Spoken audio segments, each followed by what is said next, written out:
we talk a lot, don't we, about I'm no good with money, or I am good with money, and it's like according to whom, or who's told you this. So sometimes we have to go a bit more down the coaching route, and we're seeing a lot of financial coaches now actually trying to unpick some of these narratives, because we all have these ingrained things in us that drive our money beliefs, our whole background, our whole story. If we've heard something as children, then that can stay in your head. So it's about understanding where people have got these ideas from and then trying to unpick them. Welcome to the latest FT Advisor interview as part of our 51 for 51 series of interviews with women in financial services. Joining me in the studio today is Rebecca Penny. She's an IFA and planner at Norwich-based Planit Financial. In addition to her day job, Rebecca sits on the board of trustees at the Zoological Society of East Anglia, and regular readers of FT Advisor will recall a recent podcast I did with another female IFA who studied zoology at university. So I'm thinking there must be something about animal behaviour that leads people into working in finance. If only I knew any journalists who could investigate that. But let's get straight to it. Rebecca, thank you very much for joining us. Thank you very much for coming all the way from Norwich. Really appreciate that. Oh, you're welcome. That's great. Now, let's go straight into it. How did you become an IFA? Was it your lifelong ambition? No, it wasn't my lifelong ambition. And we hear a lot, don't we, about people falling into advice roles. I didn't fall into an advice role, but I didn't specifically set out to be an IFA. So I joined financial services nearly 25 years ago now. And my first role was in outbound telesales. All right. Which I don't think the banks do so much now, but actually it was a great stepping stone into a client-facing role, being able to have those conversations with clients, being able to deal with objection handling. But I studied economics at university, so there was always, for me, going to be a finance angle. But I spent most of my career within private banking, wealth management, and moved around a little bit within kind of commercial banking, private banking, and marrying those all up together. And then it was a few years ago that I thought, actually, let's bring this all together and do it myself. So I've been around a while, but in the particular IFA role, it's been a couple of years now. And that idea of really helping clients, that stems a lot from what you were telling me earlier. You used to speak to people who'd been scammed and used to try and help people at the banks who'd been scammed and robbed. Did that kind of spur you on to do a more people-facing, people-intensive profession? Yeah, I think the biggest thing for me when it comes to finances is around confidence. And I think our ability to manage money and do all of these things stems from feeling confident about it. And I think when you take the example of a scam, it's someone's confidence that takes a knock. And I love to help people. I really love to help people. I love to guide them through a process or a journey and get them to a place where they feel confident. And we have so many things thrown at us now, don't we? Interest rates, inflation, cost of living, all these different things that sometimes people just need a bit of hand-holding. And I found working in the large organisations and the large corporates was amazing, and I had a great career. But you were quite steered on which type of client you could work with. And for me, that goal was to be able to open up. We talk a lot about the advice gap, don't we? But to be able to open up what I could do to a wider client remit, really. So do you have an average day that you could describe, or is every day different? Oh gosh, well today this isn't an average day. We don't do this every day. So that is one of the things that I do love about this job, is that everything is different and every day is different. And that is driven because clients have different needs and different parameters. So running your own business, I think, adds a little bit of complexity to that standard day. But I will always have in there some client work. So there'll always be a bit of client work, whether that's actually having a face-to-face or virtual, because we do a lot of that now, interaction with a client, or whether it's following up with the power planning team or putting together a case file, or whether it's doing things like this actually to really get the word out there and change the perception, I think, a little bit of what and who financial advisors are. So there's a real variety. Yeah, they're no longer just people in suits. No, although I do have a jacket on today because I've been somewhere else this morning. But yeah, absolutely not. And I think what's really important that we get across in this series is fantastic, is that there are all sorts of financial advisors and all sorts of women in finance now and roles, and we need real diversity in what's coming, because clients have different needs now. Yeah, of course, of course. And we're seeing, aren't we, that there is a push from the FCA to get more people sort of within a kind of advised environment, whether it's targeted support, which is obviously advice, or whether it's full fat advice, as they're calling it. But also there are so many different sort of people, people have got intercontinental wealth as well as sort of intergenerational wealth. We're a really complicated species, aren't we? We are a complicated species, but it provides fantastic opportunities. And what we're also seeing as well is, historically, it was only the older generations that had some wealth. And now I know there's nuances, and there's a lot of challenge at the moment about who has what money and this sort of thing. But in certain sectors, we are seeing people who are interested in investing earlier, or who have access to a bit of money at a bit of an earlier stage in life. So yeah, there's so much opportunity and so much need for people to be able to talk about their money. And the FCA, they are looking at various different guises with this, aren't we? And what is advice and what's not, and where can we make some tweaks. So I think it's really interesting times. Yeah, and we're certainly seeing a greater diversity among financial advisors. But are you seeing a sort of greater diversity among your clients as well? Are you seeing perhaps more women or divorcees or older women or widows coming to you for advice? Yes, we are. I mean, when I first started out, I was unsure whether to go down the route of, do I go female only focused or do I not? At the moment, I'm quite broad because that's what my background has been. But I'm finding naturally that a lot of my client base is female focused. A lot of my referrals are maybe coming from female lawyers, and the stats on female lawyers are that's now quite balanced in terms of male female in that profession. So we're certainly seeing more women come across. But I think what I'm seeing is women are really interested in finances now. Maybe historically they weren't, and maybe that's a backdrop of, if we wind the clock quite a long way back, we might have one person working in a family, and maybe that wasn't the female. Now we're potentially, for the most part, we've got two working people, if you've got, I'm stereotyping slightly. So women have to have an interest in this, because we might be being paid, or we might have our own tax things to think about. So definitely seeing more interest in it. And we're also seeing, where we have conversations with clients, most of them are with a couple, not necessarily just the husband or just, there's definitely a sense of collaboration, I would say. Yeah, that's a really positive thing to see. I started in sort of the late 90s. I won't be too specific. You can look at my CV. I'm sure you can find everything online these days. And I remember going to a pensions conference, and I was deliberately trying to find women. There were 500 people in that room, and I think there were 6 women. And we were all wearing pinstripe suits because we took hair sort of tied back, because that's what we sort of, that was the zeitgeist, and the films of the days as well in the 90s. It was very much kind of shoulder pads for women. You had to be like boss lady. And now, and of course, anyone can be interested in finance. You don't have to have an economics degree to be interested in saving and investments, do you? No. Do you find that your degree has actually helped you understand money a bit better? Did you start out in your working life with a little bit more understanding about money and investing in markets?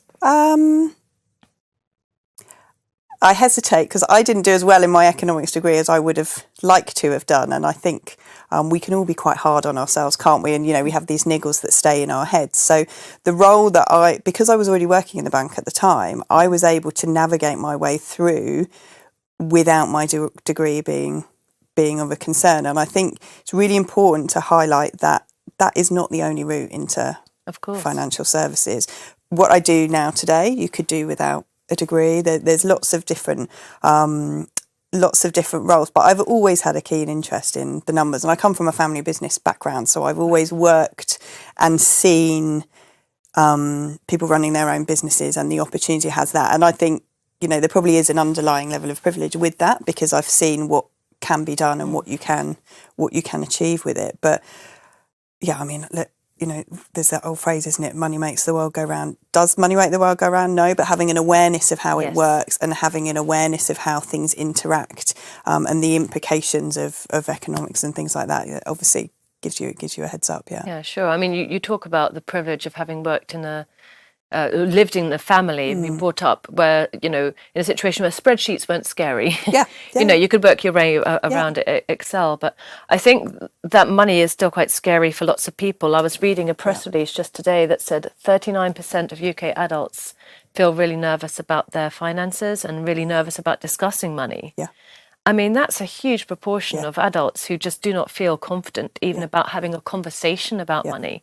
Do you see this with your clients, that there's a weird, really? Yeah, we do. And our whole strapline at Planit is to build confident financial futures. And in fact, the business name came from the notion that everyone's world is completely different. And so what fits one person doesn't fit another. And I think part of this reticence around managing money is because people think they're going to get it wrong. There is no right or wrong answer. Yes, we have regulation we have to deal with. Yes, we have things that may not have quite as positive an outcome for you if you think of tax and things like that. But everyone's positions are so unique that it is very rare that you'd sit with a client and go, in fact, you would never say you've done that wrong. And I think that's what people are nervous about, is getting it wrong. There is no wrong answer here. It's about how can we maximise what you do have or the life that you might want to lead, but it's certainly not a case of right or wrong, and I think that's where a lot of the lack of confidence comes from. Perhaps people feel that, well, I got scammed once, therefore I must be terrible at managing money, so I'm even scared to talk to my financial advisor about it. How do you overcome that lack of confidence then when you have an initial meeting with someone? How do you overcome that? How do you notice those fears and overcome them?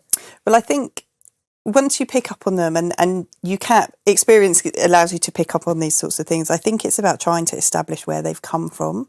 We talk a lot, don't we, about I'm no good with money, or I am good with money, and it's like according to whom or who's told you this. So sometimes we have to go a bit more down the coaching route, and we're seeing a lot of financial coaches now actually trying to unpick some of these narratives, because we all have these ingrained things in us that drive our money beliefs, our whole background, our whole story. If we've heard something as children, then that can stay in your head. So it's about understanding where people have got these ideas from and then trying to unpick them. People will say, I want to be rich. And you're like, but what does rich mean? Or I don't want to be poor. Yeah. And it's about that. So it's about really getting people to see that there's no measure of these things. Money's just a tool, isn't it? But we place a lot of importance on it. And that loss aversion as well, which is why so many people sit in cash, I guess. Yep. Is there a gender disparity between that? Do you find that women tend to sit more in cash, or are they just slightly more cautious investors?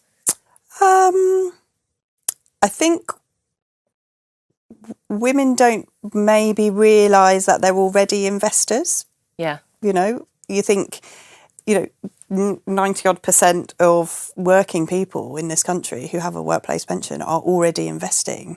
So we will quite often say to people, right, we're not going to sit here and talk about how we invest this pot. Let's look at your existing investments that you've already got. We'll explain how that works. I think I have seen that people and women not thinking, oh yeah, hang on, I'm already an investor. I think again we define it as, Simone, are you an investor or an I am? It's kind of this badge, and it's.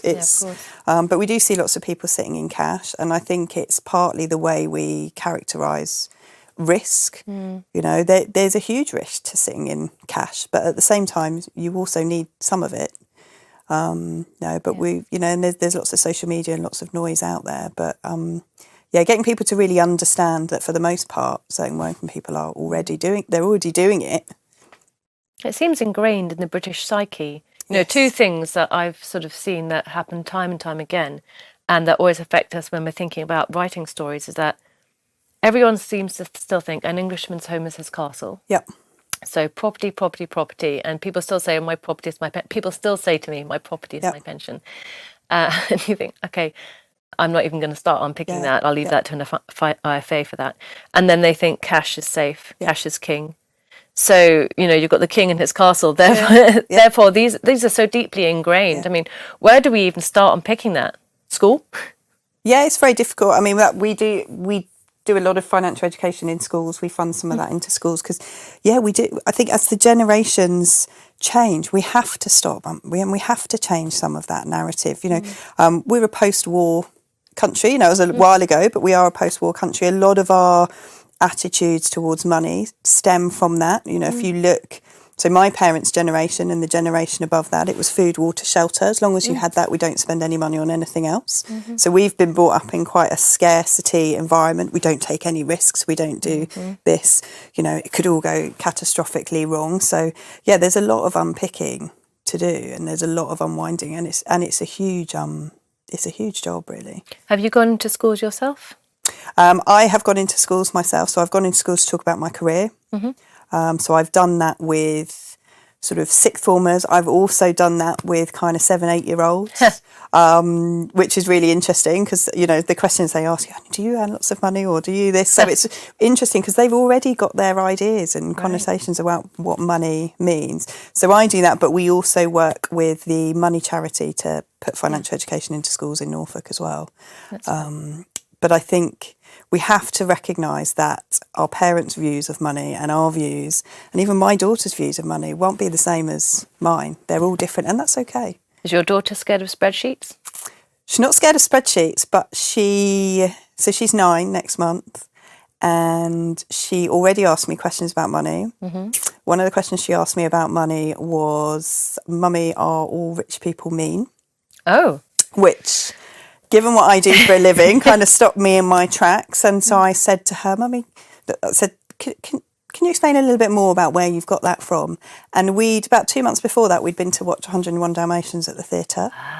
And she had been stewing for a couple of months that Cruella in 101 Dalmatians is rich. And she's got lots of money, so does that mean all rich people are? And she'd been sitting on that for a couple of months, and it was only when she asked that question that, and it really hit me and my husband. We were like, gosh, we're watching these Disney films or watching these things. So children are picking up these connotations of, so, and I'm so glad she asked that question because I was able to say, well, no, that's not all the case. That's in this movie. But there's subconscious notions around money everywhere. Very interesting. Yeah. You could perhaps get her to shadow you in some of your... Well, I know, yeah. But it's fascinating, isn't it? And you think, I'd never thought of that. We went to the theatre, didn't even think of it. Does she see you working at home or do you work in an office? She sees me working at home. I go and work in various different places. But yeah, she's seen what I do. She likes me having me at home now.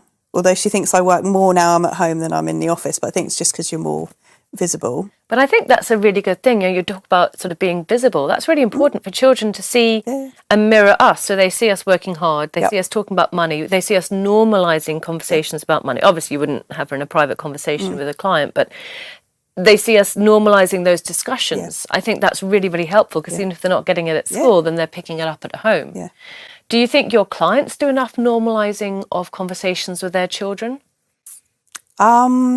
Clients certainly talk to their children about money, maybe more than my parents. My parents never spoke to me about money. So we do see them doing that, but sometimes you as an advisor have to drive that conversation a little bit. So I do some work where I've got really high net worth clients. We'll do some work with the children, almost as an advisory thing. 'Cause, we do a lot of preparation when it comes to the money for the rising generation, but we don't do a lot when it comes to preparing children to be taking on that wealth. And I think that conversation is going to become even more important, especially if we move into an environment where beneficiaries are going to be dealing with IHT on pensions and those sorts of things. We need to be talking about and recognising that the implications of being on top of or not on top of your finances may well affect your children or the stress and things they have to deal with. Yes, of course, because we often talk about succession planning being sort of passing the baton down, but we don't often think about, picking up that baton and running with it.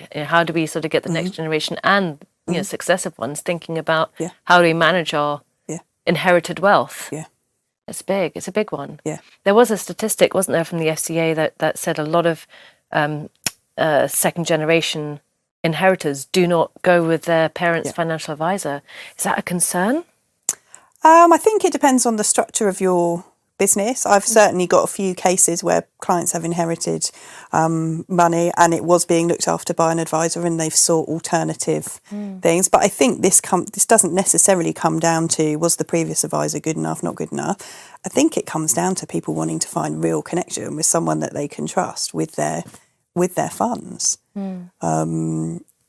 But yeah, it is interesting that people will move around advisor when they get that, and certainly the cases that I've got, it's their funds now. Yes. And they are free to find someone to help them with. I've certainly dealt with other clients where maybe someone's passed away and they'll still sort of say, well, it's not my money, it's my late partner's money or whatever. So there is people, I think, are getting comfortable with selecting their own advisor now. But that's good in a way. At least it's going to a financial advisor, right? Yep. It's not sort of getting stuck into cash. Yeah. So yeah, we still see a lot of that, and we also see a lot of I will pay my mortgage off, and that's the one that I really struggle with. Not because that's not necessarily a good thing, or maybe right for those clients, but is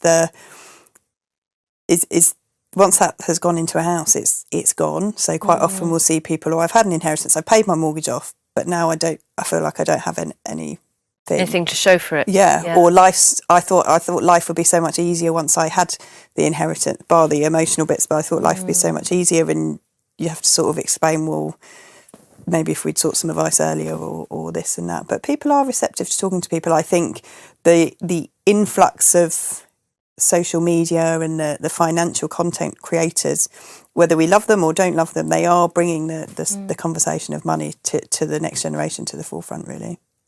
Do you find that AI or content creators are a challenge or a threat to you? I don't think they're a threat, because I think the world of finance and financial planning is becoming so complex with continued kind of challenges coming from whichever government we have. Yeah. So I think there will always be an awareness that actually there comes a point when you need to have a real specialist. I think the challenge with the some of the social media world is you don't know what you don't know. Yeah. Right. And not all, but certainly some of the stuff we see on social media is factually incorrect, and there is no comeback on anyone that's told someone to do X, Y, or Z. In our world, there is. If we've told someone to do something and it's not the right thing to do, I think there could be better collaboration between the regulated world and the unregulated world. It feels like there's almost this kind of we rub each other up the wrong way a little bit. And I certainly know of plenty of advisors. There could be some great opportunities to hook up between some of the content creators, some of the regulated advisors, but time will tell whether that can materialise. Who knows? Well, you're a content creator in your own right, really, aren't you? Well, I try. I dabble in the likes of Instagram and social media, but it's challenging because I'm limited on what I can say on social media, and I don't have capacity. That's not my job, my full-time job to do that. I can't promote products. I can't do those sorts of things. But I think it's important to have a presence on social media. I think it's important to show what we do. I mean, you asked me about the day in the life of a financial advisor. I put something on my Instagram earlier about what I'd been doing today. And I think if we are going to encourage certainly more women as well into this industry, we have to be where people are looking. We have to be able to show that we're normal people and we're not just with our shoulder pads and pinstripe suits, from the 90s or whatever. Yeah, there's nothing wrong with the 90s, by the way. No, I was around my favourite decade. 90s. My favourite decade. I was around in the 90s, yeah. But no, you're absolutely right. And I think what you're doing, you're promoting financial advice. And, if every single person, every single advisor promoted financial advice in their own corner of the UK, I think we'd see a lot more sort of 9-year-olds and 16-year-olds, 17-year-olds becoming interested in becoming a financial advisor. Not just because can we earn loads of money, miss, but actually because they can actually use their skills, their people skills, their personal skills, maybe their content generation skills, I mean, sometimes I don't even, when people ask me what I do, sometimes I don't say I'm a financial advisor. Really? What do you say?